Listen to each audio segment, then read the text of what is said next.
Hi, this is Lisa Kelly, Notre Dame author and class of 1993, and you are watching the Two Irish Brothers show. Cheers and go Irish!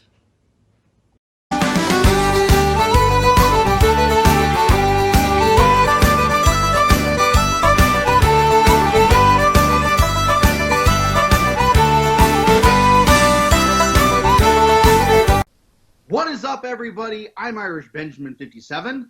And I'm ND Sean 45. And together, we are the Two Irish Brothers. And out of the fire and into another fire for Notre Dame.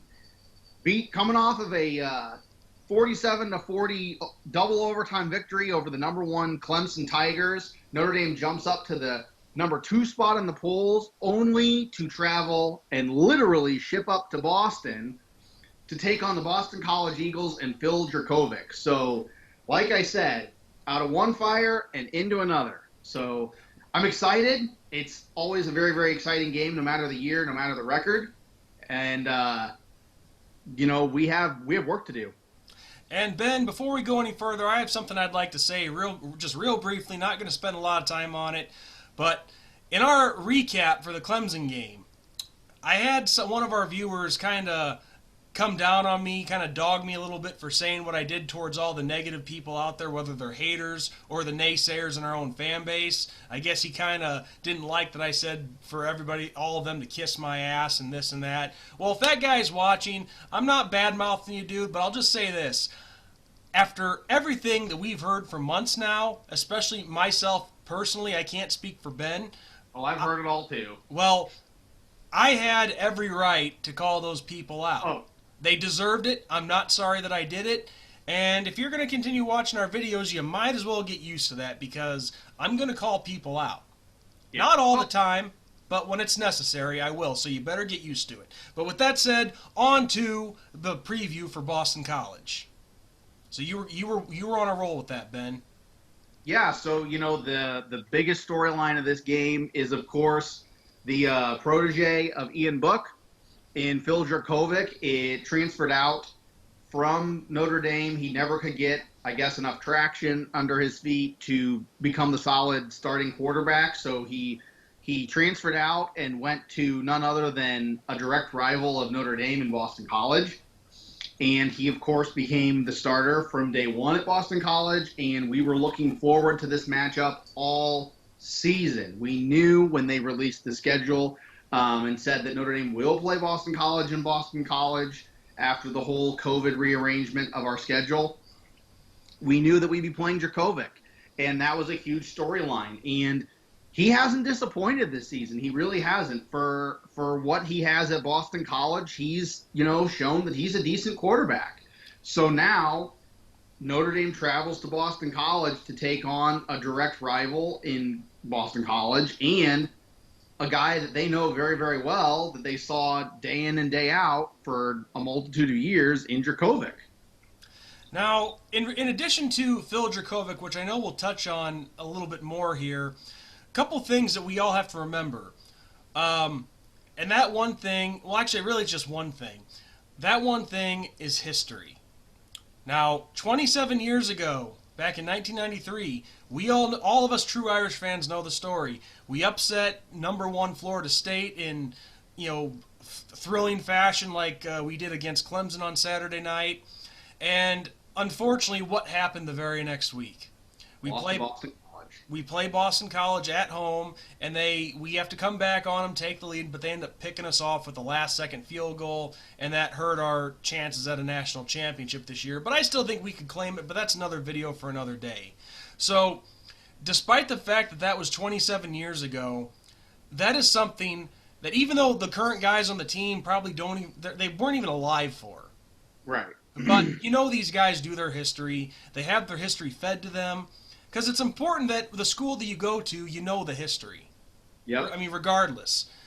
So we cannot let that happen this time around because right now we have a golden opportunity to really,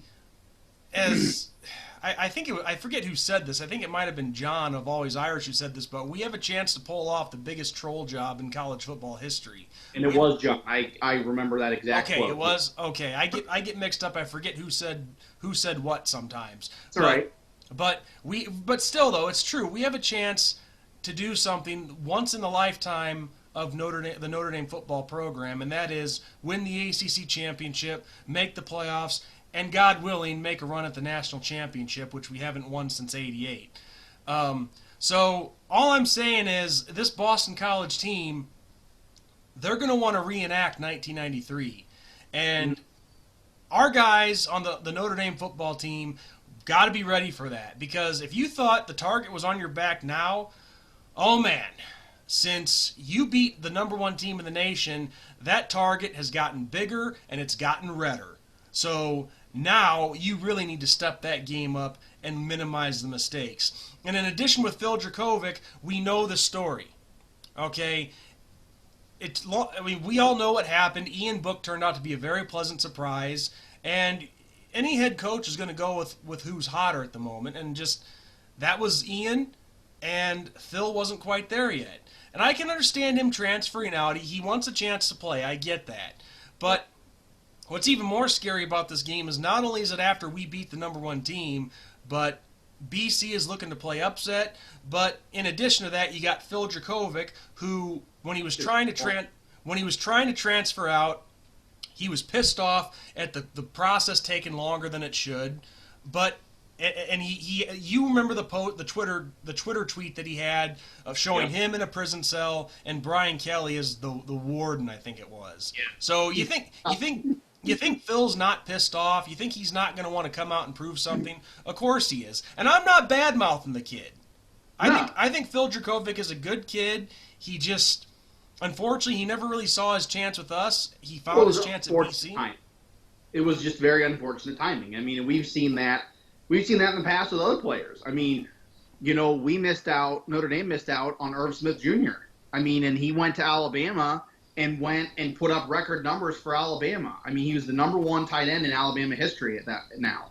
I mean, and you look at the tight ends that we had when he was getting actively recruited, he would never have started. And and he could have. He was good enough, but it was just, unfortunate timing, and that's how it was with Dracovic, And the other thing that I think, hurt Dracovic is everybody that I have heard from in media-wise that actually got access to the practices and stuff said that Dracovic just didn't bring it in practice. He didn't have a good enough grasp of what they wanted him to have. So, I mean, people always say, oh, well, if you're really that good, you can play for anybody, but not everybody can play for every system and succeed. He could start for Notre Dame, and he has the potential, but the program and system we have here, I guess, just didn't fit him right, and Boston College's did. It is what it is. I mean, you can say hypotheticals, but at the end of the day, it is what it is. So when you look at Phil's number at Boston College here in his first season, he's doing pretty well. I mean, he's just over the 2,000-yard mark. He has, I think, a 65% completion percentage, 15 touchdowns to only 4 interceptions. But here's where we start talking strategy, Ben. He's been sacked 22 times. Yep, that offensive line is a weak point. Yeah, so I guess since I kind of got to start, let's just keep it going. You look at Boston College's record; they're 5-3, which is not too shabby. Considering the fact that the ACC is kind of a down conference this year. I hate saying that, but it's true. It is what it is. Yeah, exactly. You can't deny reality. And you look at their losses. I mean, look at who they've lost to. They lost a really close game to Clemson, which, I mean, Clemson was a #1 team at the time. It took everything Clemson had to beat Boston College, so there's that. And Boston College was at Clemson. It wasn't even in Chestnut Hill. That was in Clemson, South Carolina. So I mean, Boston College is a very dangerous team. Their losses don't really show how good of a team they are. The worst loss they had was to at the time number 23 Virginia Tech, 40-14. But even before that, their other loss was to number 12 at the time, North Carolina, 26-22. So this team has lost games close, but for the most part, in their victories, they win them close too. So Yeah. It's kind of hard to tell what BC team might show up on Saturday. What's and like we're talking strategy, their two big flaws is their defense is a little porous and their offensive line can't protect enough. I think Dracovic would be even more dangerous if he had an actual offensive line like what Notre Dame has. And if Boston College had the defense that Notre Dame has, they'd be a lot more dangerous. Because at this point, Boston College has outscored their opponents. It's a slim margin. It's like 209 to 199 or something like that. But, I mean, they've still outscored their opponents when it comes to, points. So, I mean, they are a very, very talented football team. And put all that out the window. Okay, look at this rivalry historically. Historically, it doesn't matter record. It doesn't matter injuries. It doesn't matter weather. Okay, this is a game that either or team can beat the other one, depending on the year. So I go into this game, I'm coming into this game watching as a fan very, very, very nervous. Well, I am more nervous about this Boston College matchup than I was about Clemson, if I'm being very honest.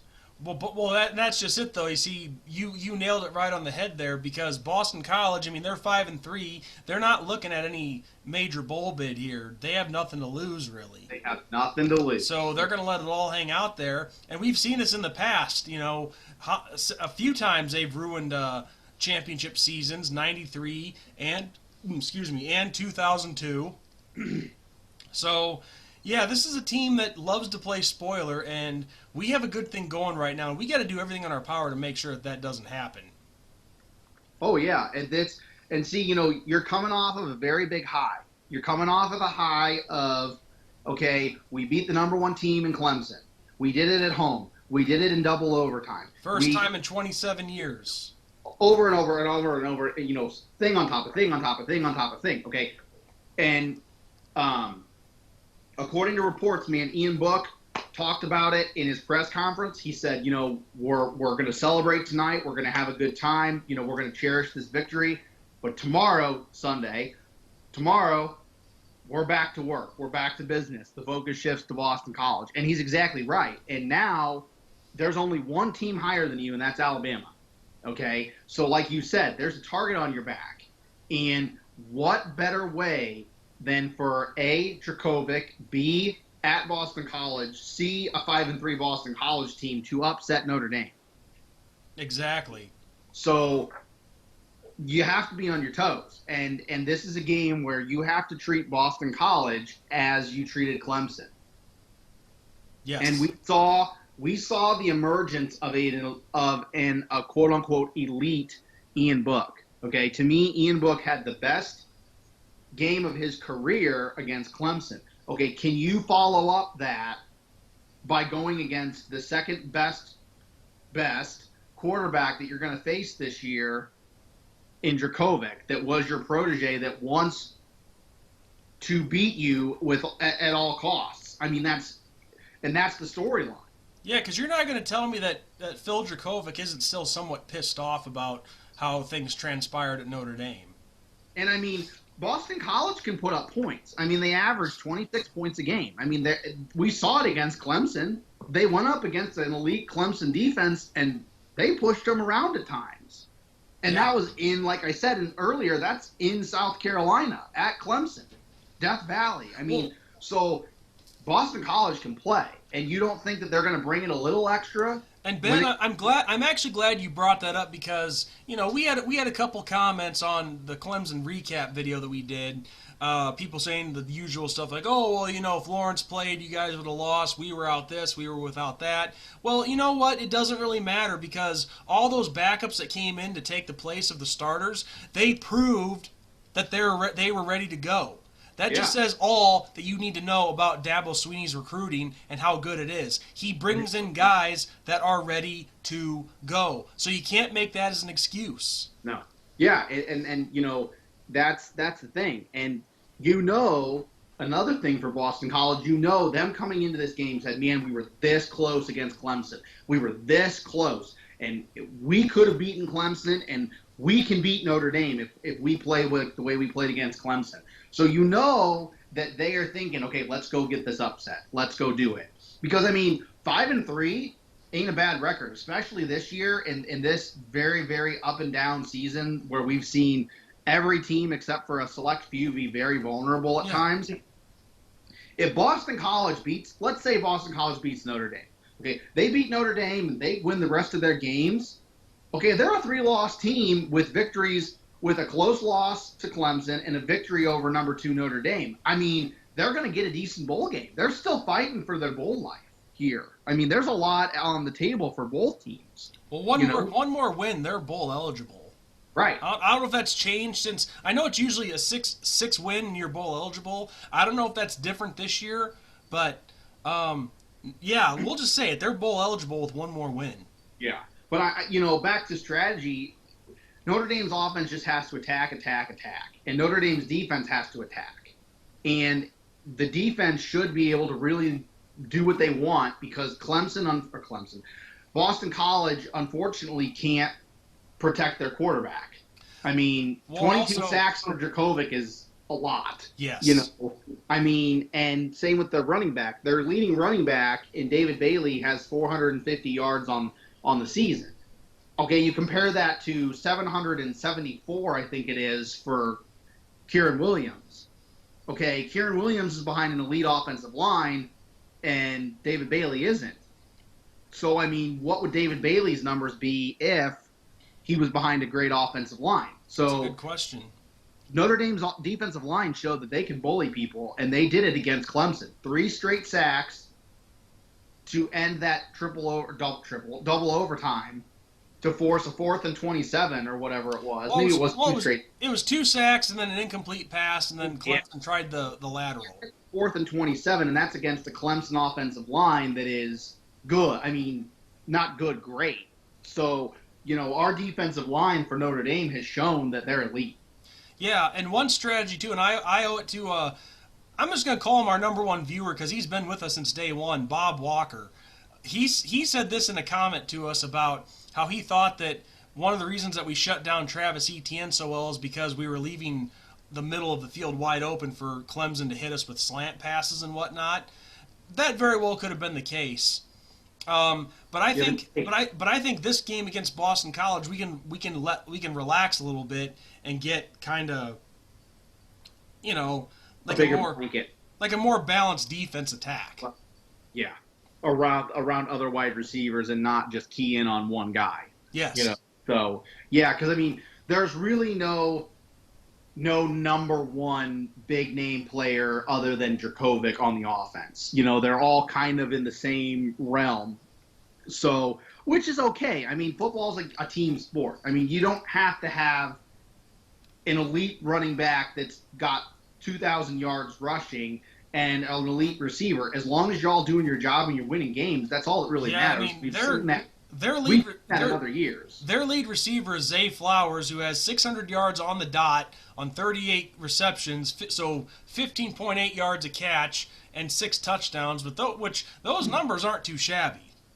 No. So they do have a second weapon, but if we're able to really hit him on the coverage, on the strong coverage, then who else is out there? I mean, I know they have some other good players, but they still haven't been able to put it all together yet with this Boston College club. Right. So yeah, I mean, and you don't know. I mean, it's like I say, it's a rivalry game. You can't put all your eggs in one basket. I mean, there are guys that flourish under that pressure that all of a sudden were not even thought to be a game changer, and they go off for 300 yards in the game or whatever because it's a rivalry game. I mean, we've seen it in every rivalry matchup you can name. We've seen guys break out. I mean, you just don't know. So it is what it is, and Notre Dame has to be on upset alert. And this was one of my 5 trap games, was Boston College, for teams that Notre Dame should beat but potentially could lose to. And even as a number 2 team, I'm saying it, Notre Dame should be on upset alert this week.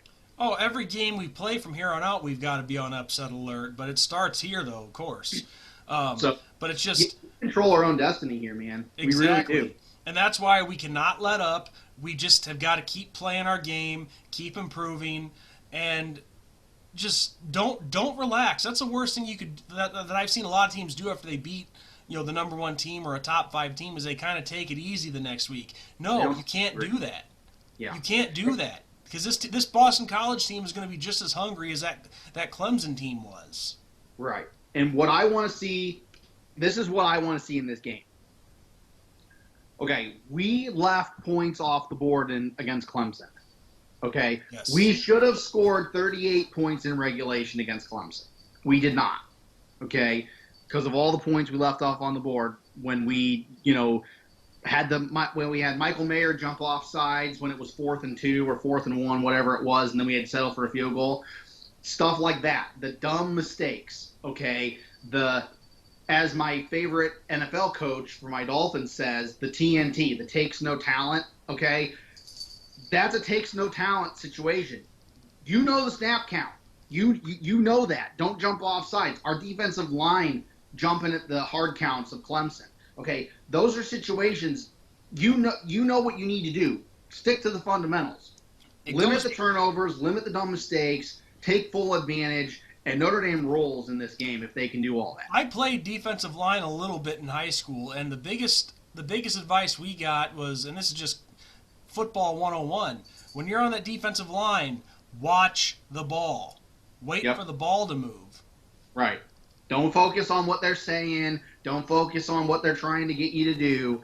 Now, I play defensive line. I was defensive line and running back or fullback when I played. And, yeah, I mean, they always taught us, don't move. Do not. They're going to try to hard count you. It'll be 4th and 1. They're going to try to get that first down by getting you to jump off sides. Don't you dare move. And it's the same with 4th and 1 on the offense with Michael Mayer jumping off sides. The Ian Book fumble, getting ready to score a touchdown. We would have scored a touchdown there if Ian Book hadn't fumbled. I guarantee you. That's 11 points off the board in total right there. So, we should have gotten to 38. We didn't because of multiple times having to do a field goal or a fumble or whatever. Can't do that against Boston College. You're in hostile territory. This is the furthest you've quote-unquote traveled up to this point because you're going more north than what Pittsburgh was. When we traveled to Pittsburgh, you're against a better team than Pittsburgh, in my opinion, a better quarterback than what we saw against Pittsburgh. You're against a way hungrier team, a team that has shown that is very, very dangerous, that literally almost upset Clemson before we played them. So the mistakes can't happen in this game. Can't happen. And to me, it is constant improvement, okay? You showed that your offense can be elite. You showed that you can strike when you want to. Do it against Boston College. Yes, and don't let up. Do not let up. So on that note, Ben, it is that time. Score predictions. If you don't mind, I'd like to go first because I got the number in my head. Go for it. So, I really see Notre Dame rising to that occasion. I see them not slowing down, just hammering this opponent, realizing like, okay, we beat number one, can't hold up, can't take a break. So, with in the trenches where it all starts, Boston College not having the greatest offensive line, Phil Dracovic having been sacked 22 times. It's pickings for our defensive line and our linebackers, our front seven. The offense started to really come alive there at the end. We know that we can put up points. My final score prediction, Notre Dame 40, BC 17. Nice. You're kind of in the same realm that I was thinking. And I say 7 of those points come in a garbage time scenario. I like it. I like it a lot. Okay. So my score prediction, a little bit higher than yours. Notre Dame 49, Boston College 21. That's what I feel. That's what I feel in my heart. Just because, like you said, our defense is really going to flip the field for our offense. Notre Dame. Boston College's defense is a little shaky. They're not the best. They're not the worst, but they're, average. And I think our offense is just, a step above. So there's that. And, our elite defense is going to shut down that BC, offense. Look at what we did against Clemson. Yeah. We forced them to throw instead of run, and we're going to force Boston College to pass. And I don't think Dracovic can really get it done against this defense. And I hope he doesn't get it done against this defense. So there's that. But yeah, 49 to 21. Notre Dame rolls and improves to 8-0. Awesome. I love it. I love it. I love it. We both are in the same ballpark. And before we officially end the video, I would like to give a big plug to the Notre Dame men's hockey team. So Notre Dame men's hockey starts their official season this Friday against a very, very big blue blood program in the University of Wisconsin. So, Yes. Notre Dame has high expectations for their hockey program. They've made a run at national titles the last couple of years. This year should be no different, even with COVID raging. So good luck to the Fighting Irish men's hockey team on Friday. And that's all I got. Yep, I agree. The Notre Dame men's hockey team, give them hell and fight for that national championship. And you have our support all the way, guys. So go Irish men's hockey. So on that note, Ben, I don't really have anything else to say. Do you have anything else you'd like to add? Nope. All right, well, there you have it. You got our score predictions, mine 40-17, Ben's 49-21. And all I can say is Notre Dame football, just keep rolling, boys. Don't let the naysayers bring you down, and Ben and I will have your back, especially me with my hot temper. So, so on that note, I am ND Sean 45. I'm Irish Benjamin 57. And on that note, as we always say, God bless, good night, and go Irish. Go Irish. Beat Boston College.